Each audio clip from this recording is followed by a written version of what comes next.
Mira, acompáñame, vamos de inmediato al muro de tu día porque tenemos titular. ¿Recorramos el mundo? ¿Les parece bien? Recorramos el mundo porque hoy es un día clave en Medio Oriente, clave para el mundo. Emol, Trump fue ovacionado por el Parlamento israelí, se reunió con familiares de los rehenes liberados. Y veamos, de hecho, mientras conversamos, las imágenes de esa liberación. Primero las imágenes de Donald Trump en el Parlamento israelí, ¿no es cierto? Que es lo que ocurrió. Fíjense que hubo un momento muy tenso. ¿Cuál? Primero, Donald Trump ingresa ovacionado. Ovacionado, porque ha logrado la paz. Y la liberación de los rehenes, que era... Se han liberado los rehenes, al mismo tiempo Israel entregó a 140 presos palestinos y los deportó hacia Egipto. De hecho, están las imágenes también de los buses grises llevando esos presos. Por tanto, primera fase está ahí. Y eso es lo que se celebró en el Congreso de Israel. A Donald Trump con Bibi Netanyahu al lado. Donald Trump escucha primero a Netanyahu, a Bibi, como le dice su buen amigo Bibi. ¿Y cuál fue la polémica? En el momento en que Donald Trump se para a hablar, dos congresistas israelíes le empezaron a gritar genocidio. Genocidio. Son dos congresistas, uno de origen palestino, que vive en Israel, otro del Partido Comunista de Israel, que interrumpen el discurso de Donald Trump. Se genera un revuelo en la sala, son expulsados del Congreso, salen gritando, mientras el oficialismo, ¿no es cierto?, el grupo que apoya a Bibi Netanyahu, empieza a aplaudir y a gritar Trump, Trump, Trump, Trump, Trump, en el fondo en apoyo al presidente de Estados Unidos. Ahora, ¿qué es lo que dice Donald Trump? Porque después de su discurso largo, ¿qué es lo que dice Donald Trump? Es el fin de una guerra, una era del terror, pero dice algo más grandilocuente. Dice, a esta altura, ya no sé cuántos son, 500, 4.000 años que duró esta guerra. Bueno, hay una guerra que es como el gran abuelo de todos ustedes. Pues bien, dijo, con la ayuda de Estados Unidos, con la ayuda de este gobierno, se ha terminado esa larga y milenaria guerra. O sea, Trump está diciendo con eso que tú acabas de decir, digamos lo que dijo él, pero tú nos cuentas, que el conflicto palestino-israelí se acabó. Claro. Él dice que ahora viene una era dorada en Medio Oriente. Dice que se logrará la civilidad e incluso la amistad futura, lo dice en su discurso, que lo escuchamos en extenso con el equipo mientras ustedes estaban en los primeros bloques del programa, entre Israel y el mundo árabe. Que ahí se va a generar un círculo virtuoso. Y anuncia algo que ya sabíamos por los borradores del acuerdo de paz, el Directorio para la Paz. ¿Qué es lo que dice Donald Trump? En Gaza se instalará un directorio, como una empresa, ¿okay? Un directorio multinacional. De hecho, Reino Unido está proponiendo a Tony Blair en este directorio, otros países están poniendo su nombre, una suerte de coalición internacional dirigida por este directorio de prohombres. ¿Para qué?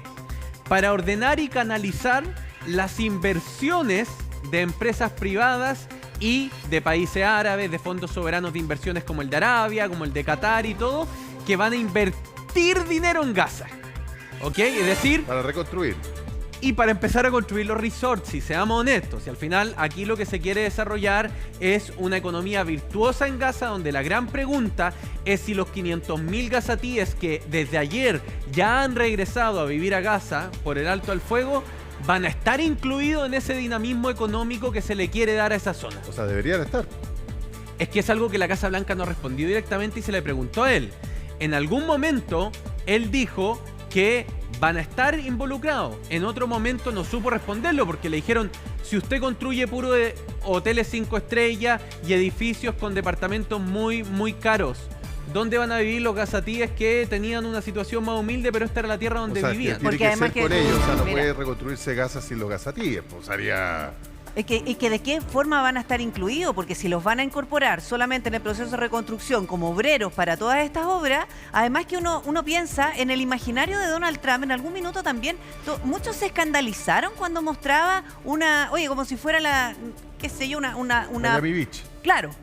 Pero así, como si fuera, no tengo idea, el Caribe de... Abu Dhabi de Gaza. Pero, claro, Como porque la en el ribera, fondo- él dice, la gran ribera de Medio Oriente. Exactamente. ¿Sabes qué pasa? Es que si no va a respetar esa ideología y la cultura palestina, esta cuestión se va a transformar en un problema No, sí, mayor. El problema mayor que tiene no son. A ver. Porque acá durante todos estos años se ha dicho de todo.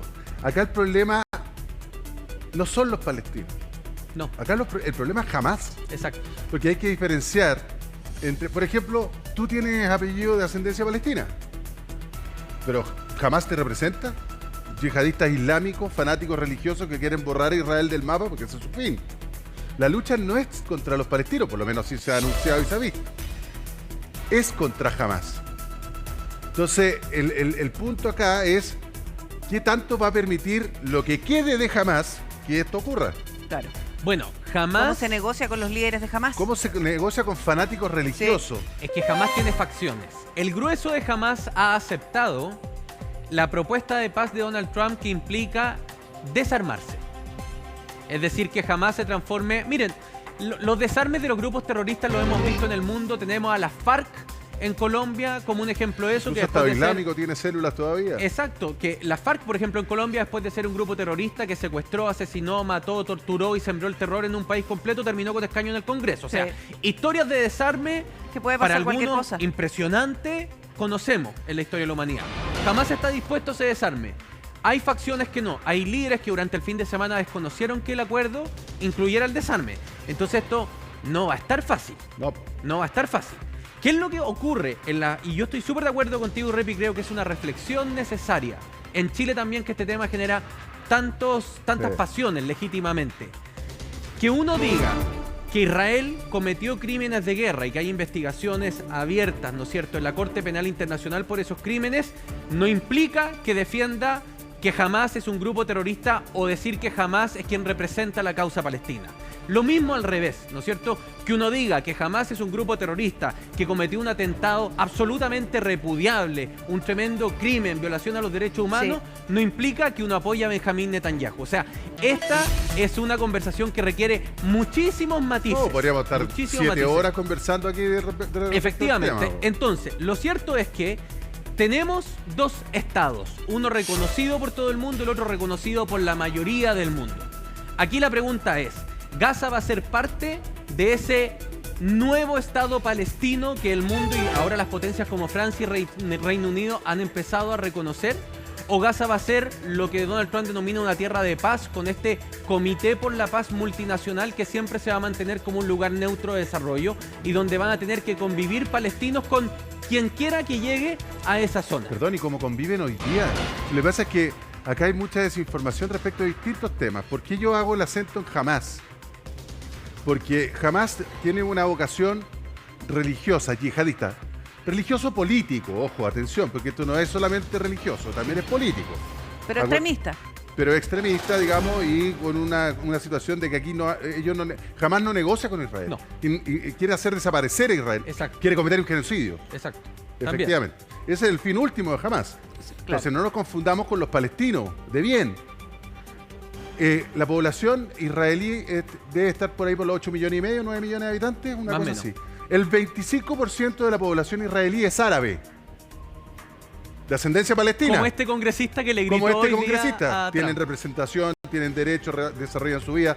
Yo conozco Nazaret, por ejemplo. Nazaret es mayoritariamente árabe. O sea, en Israel viven palestinos, progresan palestinos. El punto es que son palestinos que tienen una visión de esto. Claro, ellos quieren su Estado, ellos tienen sus reivindicaciones, por supuesto. Pero no confundir con Hamas, el fanatismo religioso, político. Que lo quiere religioso. hacer a través de la violencia. Son dos cosas distintas. Palestina y los palestinos y los yihadistas palestinos. Son dos cosas totalmente distintas. Hay que separarlo porque Y si no, no también se una entiende. cosa es Netanyahu y las acciones por las que tendrá que responder en su momento. Exacto. También. Y el pueblo de Israel. Por supuesto. Y donde hay hay muchos israelíes oposición. que han estado en contra de esto también. Efectivamente. Entonces, De hecho, las familias no de, todo es los, blanco y negro. de los mismos rehenes en los últimos meses le empezaron a pedir a Netanyahu, basta, usted está complejizando esta situación. Está provocando. Usted no nos está ayudando. Usted lo que está logrando es que nuestros 20 rehenes que aún quedan en cautiverio terminen muertos eventualmente. Efectivamente. Entonces, ¿qué es lo que contempla esta primera fase de paz? Ya les voy a contar para dónde va a ir Trump ahora y la tremenda cumbre que va a haber, porque el mundo lo va a generar. Este acuerdo de paz implica, primero, la imagen que usted está viendo ahí abajo de la pantalla. Esos abrazos sentidos entre los 20 rehenes que aún estaban con vida en cautiverio de Hamás y sus familias israelíes que fueron a abrazarlos, a buscarlos. Son imágenes conmovedoras, conmovedoras. 2 años en cautiverio.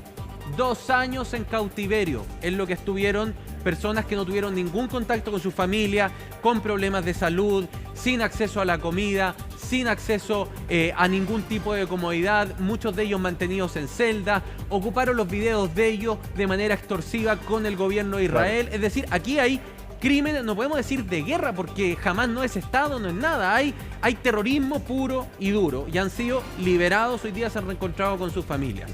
Eso no implica que no sea repudiable las decenas de miles de personas, entre ellos miles de mujeres y familias que murieron producto de los bombardeos de Israel sobre Gaza y la población civil.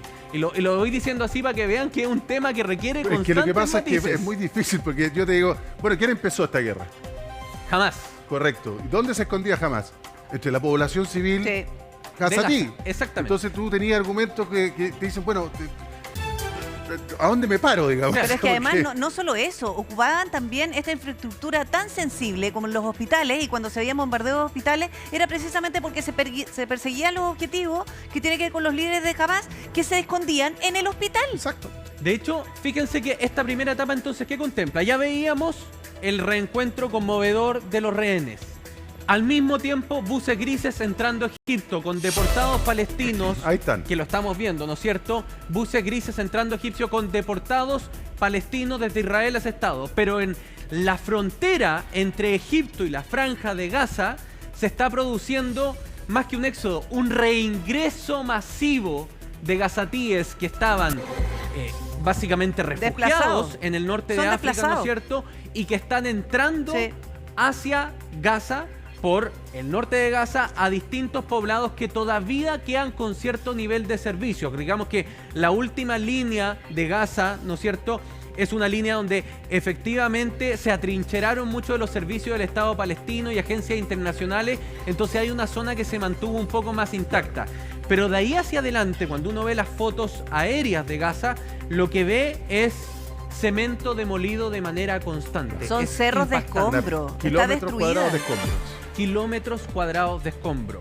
Ahí están volviendo los gazatíes, que siguen reconociendo en Gaza, evidentemente, su hogar, su tierra y su hogar. Pero si Gaza es un asentamiento humano que debe tener, no quiero mentirle, pero si la memoria no me falla, puede tener fácilmente 2500 años.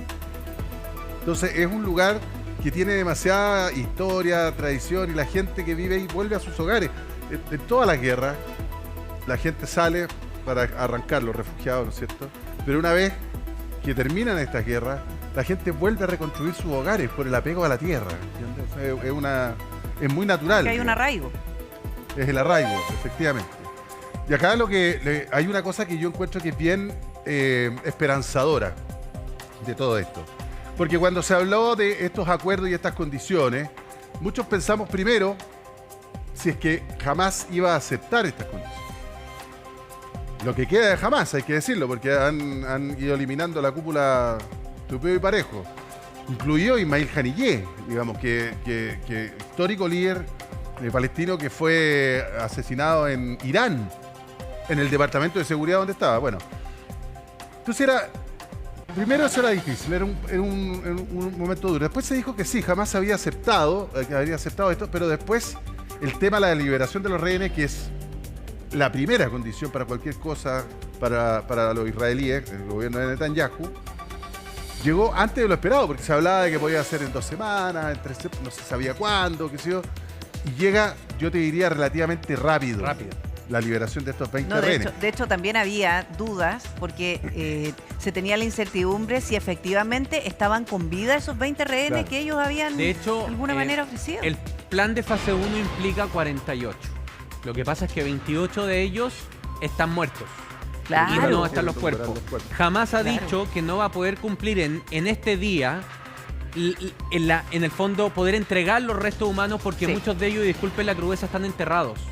Y hay que Claro. desenterrarlos para poder entregárselos a las Por familias. eso ofrecían rehenes vivos o muertos. Efectivamente. ¿A cambio de qué? Fíjense que me acaba de llegar la actualización por un vocero del primer ministro de Israel. Israel a esta hora, esta información que está llegando al instante, reconoce que han sido entregados aproximadamente 1.750 prisioneros palestinos en territorio israelí a través de la frontera con Cisjordania. Ya, Con y Cisjordania, que son, que es el son otro esos lado, prisioneros que en los últimos 2 años han sido Sí. capturados. Y otros de antes. Y otros de antes. Y otros de antes. Al mismo tiempo tenemos los 140 que fueron trasladados hacia Egipto. Y aparte de eso tenemos 250 que fueron Sí. entrados, ¿no es cierto?, desde Egipto a través de la frontera norte de Gaza. O sea, hay toda una configuración de distintas liberaciones que en este momento el Ministerio del Interior, el primer ministro, perdón, la oficina del primer ministro de Israel, dice que ya configuran más de 2.000 prisioneros palestinos, ratificando, dicen aquí, la decidida acción del Estado Israel de construir una paz duradera y un alto al fuego definitivo en este conflicto. ¿Ya? O sea, etapa 1, digamos lo que digamos de Donald Trump, chapó, porque efectivamente lo que se dijo el jueves pasado, hoy ha ocurrido. Claro. La etapa Sí. 1, hay un alto Mira. al fuego efectivo en Gaza, hay 500.000 gazatíes retornando a la franja de Gaza, hay rehenes totalmente liberados, no quedan rehenes en cautiverio, hay prisioneros palestinos devueltos a la autoridad palestina, Claro. no a Hamas, Sí. en Cisjordania. En Cisjordania. ¿Ya? Eso es importante. ¿Y por qué hablamos de la autoridad palestina? ¿Saben ustedes a dónde acaba de aterrizar ahora Donald Trump después del Congreso? Ramallah. Exactamente, se fue a Egipto. A Egipto. A Egipto. Y fíjense que en Egipto él ha convocado a una gran cumbre por la paz, donde le va a poner su firma simbólica a este acuerdo de paz, donde se va a anunciar el directorio por la paz que va a administrar Gaza. Pero ¿saben lo que es impactante? Que esto que parecía que iba a ser una reunión tripartita entre Donald Trump, entre Qatar y Egipto, terminó despertando muchísimo interés y apoyo internacional. Fíjense los invitados a esta nueva cumbre. Primera ministra de Italia, Giorgia Meloni. El canciller Merz de Alemania. El primer ministro Starmer del Reino Unido. Emmanuel Macron de Francia. Piérdete una. También Pedro Sánchez, que parece que lo descongelaron en la Casa Blanca y lo volvieron a invitar a algo, de España. ¿Por qué son importantes? Porque estos países reconocieron que existen 2 estados. Entonces son parte de una solución diplomática. Pero aparte de todo eso, PRI, están todos los países árabes, hasta el primer ministro de Irak, Y supongo que estará Mahmoud ¿ok?, Abbas. que Ya. van a participar y han confirmado esta mañana la participación de la autoridad palestina Mahmoud Abbas, que es Fantástico. uno de los invitados principales, pero no participan en esto quienes ya firmaron a través de sus emisarios el acuerdo, Israel ni Hamas. Es una cumbre sin los involucrados Ya, en el conflicto. Excelente la descripción de quienes participan, porque podríamos hablar finalmente de un apoyo y participación inédita. El rol que ha tenido Donald Trump y cómo ha logrado esa participación, ese nivel de adhesión. ¿Qué características tiene Donald Trump para lograr eso? ¿O cómo ha ido negociando también? Yo creo que Donald Trump entendió que le dio un vuelco, esta es un análisis, es una opinión, ¿no? Le dio un vuelco a la diplomacia estadounidense. O sea, porque tú ves a Biden, tú ves a Obama, incluso el segundo gobierno de Bush, no el primero, que fue más agresivo, y tú dices, Estados Unidos sabe que tiene poder, sabe que tiene dinero, sabe que tiene ejército, pero en el fondo negocia y todo con mucha cautela, ¿no? Sobre todo en ciertos lugares del mundo que le han sido históricamente más complejos, como el caso de Medio Oriente o el caso de Israel. Pero no También será Sudamérica, que... Oye, para hablar. ¿no será que parte de esa estrategia es tú me apoyas a cambio de...? Porque Es hay que- intereses, es que ahí no es por está. bolita dulce. Donald Trump entendió que la mejor diplomacia no es la diplomacia blanda, es la diplomacia donde él utiliza todos los recursos de Estados Unidos. ¿Y cuál es el poder de Estados Unidos? El poder económico y el poder militar. Le cambia el nombre al Departamento de Defensa, Departamento de Guerra. En el fondo, ¿qué le está diciendo al mundo? Yo no voy a titubear un minuto si tengo que bombardear algo. Se los demostré en Irán. Punto. O sea, o estás conmigo o estás sin mí. Estás en contra mía. Pero además dice, tengo el dinero y tengo capacidad. Soy un hombre de negocios, tengo capacidad de traccionar dinero. Entonces, ¿qué es lo que mete en la solución en Gaza, por ejemplo? Fondos de inversiones del mundo árabe. ¿Tú crees después que los árabes van a querer...? Mira, veamos esto como inteligencia de negocio. Si Qatar y Arabia Saudita le meten plata a la Franja de Gaza, en desarrollo, ¿tú crees que ellos mismos que son árabes van a permitir que jamás les venga a desestabilizar esa zona después donde tienen recursos involucrados? Es muy difícil. Pero también metió a inversores estadounidenses, a inversores europeos, a mucha gente que va a llegar con dinero en Gaza. Sí, claro. Entonces, él dice, Estados Unidos tiene dos poderes, económico y militar, pero además, y lo uso arriba de la José mesa. María, Pero, ¿sabes para que complementar- pero es que eso siempre lo ha tenido. Pero es que él lo usa, la pero es que él lo característica- usa. Claro, pero no solamente lo usa, lo visibiliza. Porque Donald Trump perfectamente, como lo han hecho otros mandatarios, podría tener estas reuniones, oye, en secreto. Y que nadie se entera. Pero el tema es que él anuncia estas reuniones, va a ir para allá. Claro. Expone también a los líderes para que toda esta discusión sea pública. Entonces, habla con la prensa y ellos todos se ven obligados a actuar, incluso antes de Es que negociar. eso es parte de la estrategia. Es una estrategia comunicacional muy efectiva, mira. Es que cambió los Es muy códigos y efectiva. algunos dicen, está cambiando las reglas, es matón. Ok, podemos calificarlo de matón. Ok, ya, demos ese argumento. ¿Es violento en su lenguaje? Sí. Es violento en su lenguaje. ¿No responde a los estándares diplomáticos? No responde a los estándares diplomáticos. Pero yo hago una pregunta más. Sin justificar lo anterior, en mi historia personal jamás he creído que el fin justifica los medios. Pero, ¿es efectivo? Pero que, José María, lo que pasa es que nosotros... Eso es lo que de repente- estamos juzgando. De repente nosotros nos ponemos un poquito graves. Pero a ver, Porque- Es que a eso voy, porque creo que sí es efectivo. Es que lo que pasa es que nos ponemos un poquito graves. Porque efectivamente la administración en Estados Unidos a nivel diplomático siempre se ha caracterizado como para decir yo soy el poderoso, pero conversemos, somos todos iguales, sí. hablamos de la mano y qué sé yo, Eso todo sí, el cuento. es poderoso, pero compadre es cuidadoso. llegó y dijo, a ver, Liberation Day, compadre. ¿Quién es la principal economía del mundo? China. Papá. O sea, pero la que viene después, China. ¿Pero quién es la principal economía del mundo? Estados Papá. Unidos. ¿Cuál es el mejor mercado del mundo? Papá. Entonces, señores, yo les voy a poner aranceles a todos ustedes porque ustedes están abusando de nosotros. ¿Y qué hicieron todos? No, pero ¿cómo es posible? Vamos a negociar, vamos a negociar, vamos a negociar. Los aranceles fueron una herramienta de negociación geopolítica y está más que claro. Sin duda. Porque el pueblo estadounidense se iba a tener que comer todos los aranceles. Sin Al duda. final no se los ha estado comiendo. No. Porque efectivamente Se todos se negoció. dieron. Po. Pero además, dice, compadre, nosotros somos el ejército más poderoso del mundo y tecnológicamente más avanzado del mundo. Señores de Israel, ¿ustedes quieren que le sigamos vendiendo armas para sus guerras acá en el Medio Oriente? Se sientan a conversar conmigo. Señor Putin, ¿quiere que le baje las sanciones? Se sienta a conversar conmigo. Y Putin, fiel a su estilo, le dice, hasta aquí nomás porque no es lo mío. Perfecto, señores de Ucrania, aquí tienen todas las armas para que ustedes sigan haciendo la guerra a Rusia. Está ocupando el poder de Estados Unidos con una diplomacia agresiva, torpe, pero efectista, muy efectista. Netanyahu no tenía salida, probablemente, no conocemos el diálogo interno, probablemente Donald Trump le está diciendo, viejo, yo no te puedo seguir pasando plata cuando todo el mundo acusa que estáis comerciando armamento, cuando todo el mundo dice que estáis haciendo genocidio y lo estáis haciendo con mis armas. Israel tiene una industria armamentística importante, no cabe duda, pero depende de Estados Unidos, O sea, necesitó a Estados Unidos para atacar en Irán. por ejemplo. Esta es la clásica caricatura, pensemos en una historieta, de cowboys, ¿ok? Donde tú sacas las armas y las pones arriba de la mesa antes de negociar. Exacto, O sea, que te quede claro. eso es. Biden, que me tocó estar en la Casa Blanca, ustedes lo saben, no era así. No, po. No era así. No lo fue ni como vicepresidente, No. ni... No, Obama él era un tampoco. hombre Cuidadosos. de diplomacia antigua, de mucho cuidado, Exacto. de no herir De susceptibilidades, cuidar las formas. de cuidar las formas, de nunca anunciar nada de manera pública, sino mediante los canales que tenían que ser, ¿no es cierto? Ese era Biden. Trump no. Trump dice, compadre, ¡pum! Estas son mis armas. Soy la primera economía del mundo, tengo dinero y soy la primera potencia Pero además militar otra del mundo, cosa, tengo armas. lo que dice la PRI es clave. Lo anuncia. lo anuncia. Sí. Con el primer ministro Netanyahu estamos disponibles para negociar un acuerdo. Lo dice en el podio delante de toda la prensa. Sí. ¿Y qué es lo que tiene que hacer Bibi Netanyahu? Sí, efectivamente, estamos negociando un acuerdo. Le llega el papel de Marco Rubio.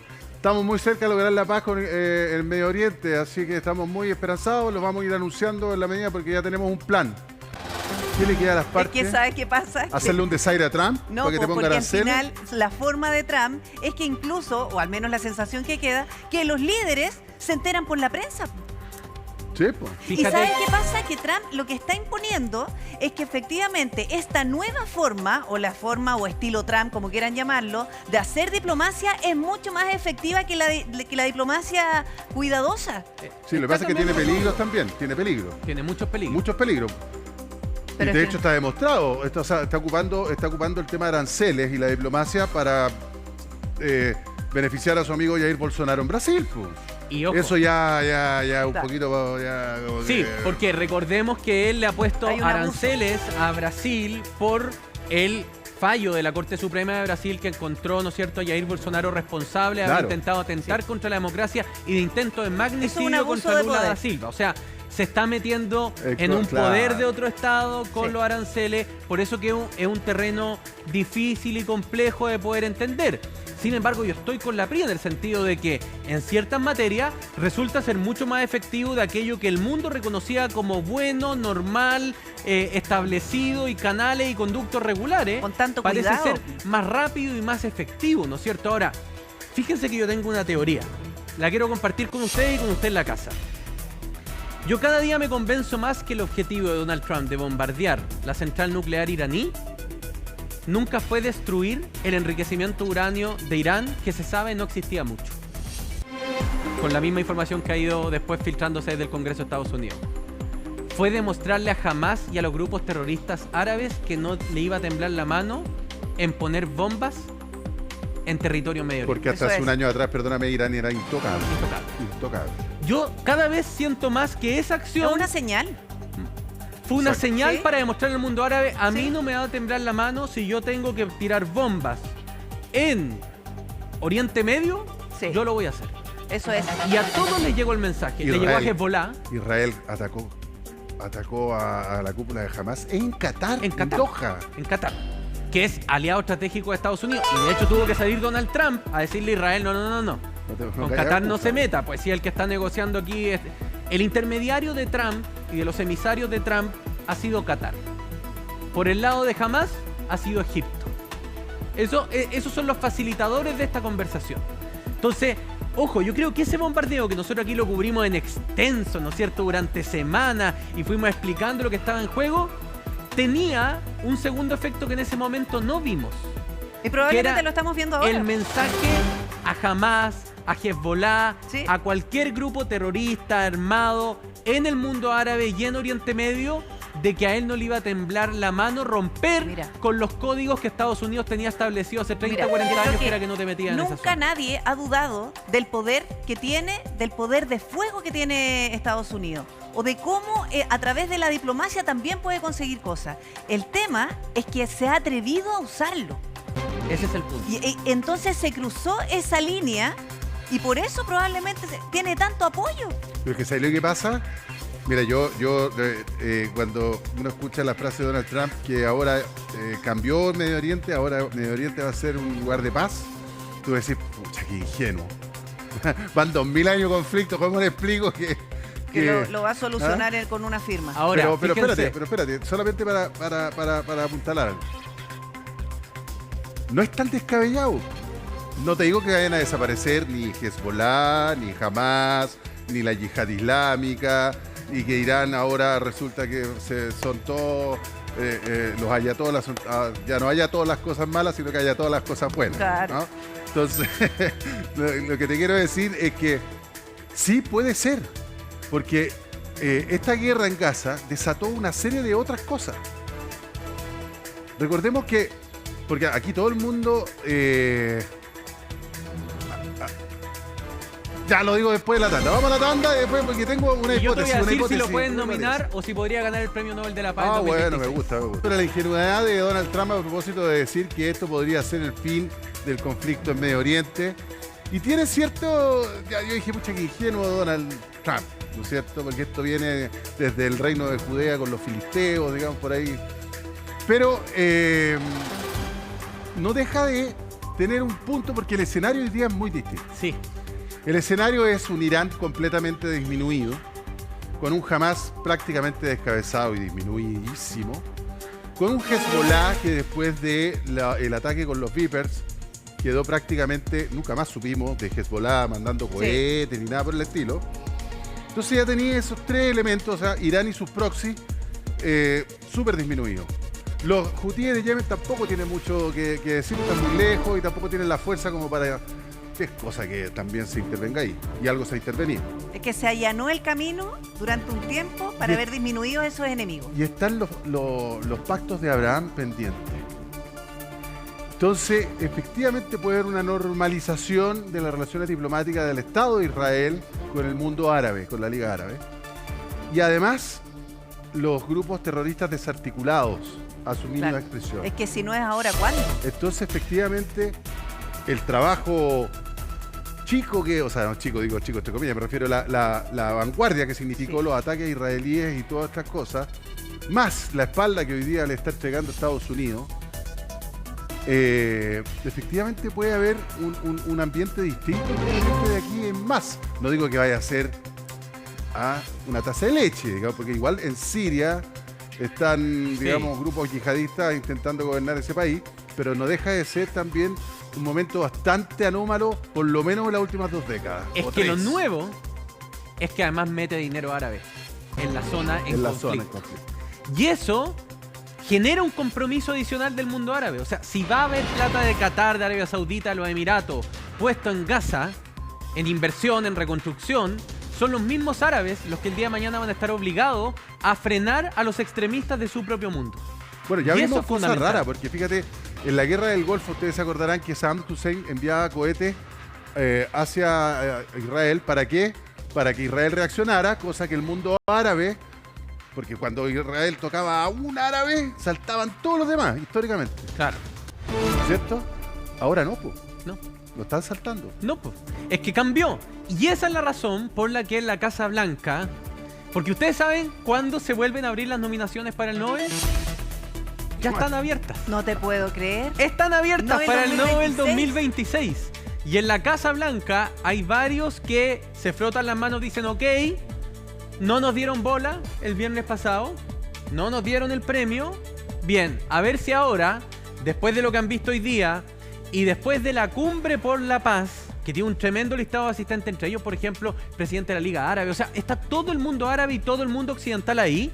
Fíjense que podría haber una nueva nominación para Donald Trump. Es más, miren la cantidad de gente que Donald Trump ha sido capaz de reunir en la misma mesa. Decíamos, presidente de Egipto, Trump, el rey Abdullah II de Jordania, el emir de Qatar, ¿no es cierto? El emir de Kuwait, todos países de la órbita árabe, el rey Hamad de Bahrein, aquí está, Mahmoud Abbas, ¿no es cierto? Presidente de la Autoridad Palestina, Erdogan de Turquía. Ojo, ahí hay un cagüín. ¿Puedo contar un cagüín?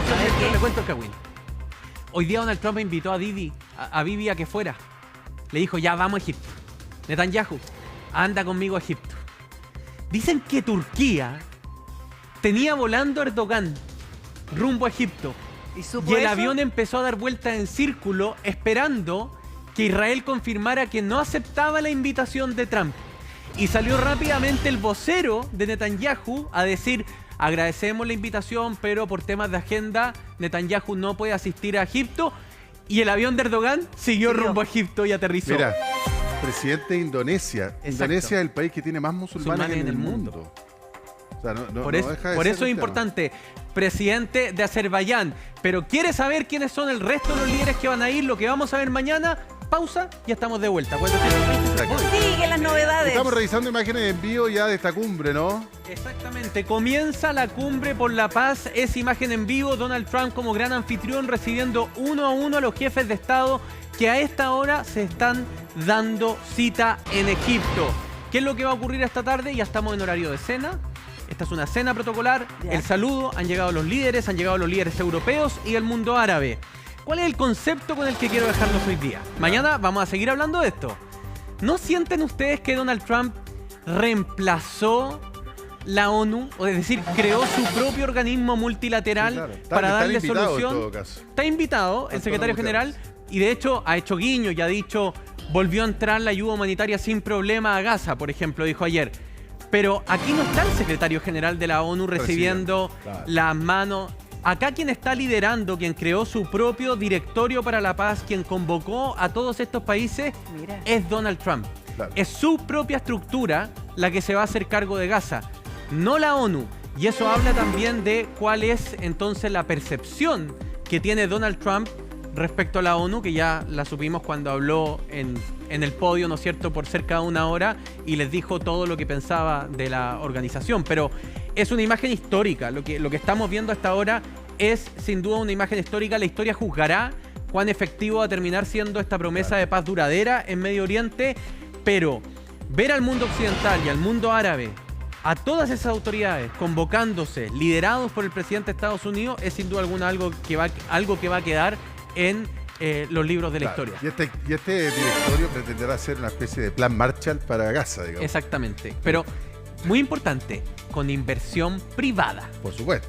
Con inversión privada, con inversionistas, con fondos, No, con por eso digo empresas plan Marshall, porque que va a se tener van a retorno, meter. po. Claro. Acuérdense que plan Marshall suena bonito, pero Estados Unidos cobró de vuelta. Obviamente. Por eso plan Marshall, digamos, con todas sus letras.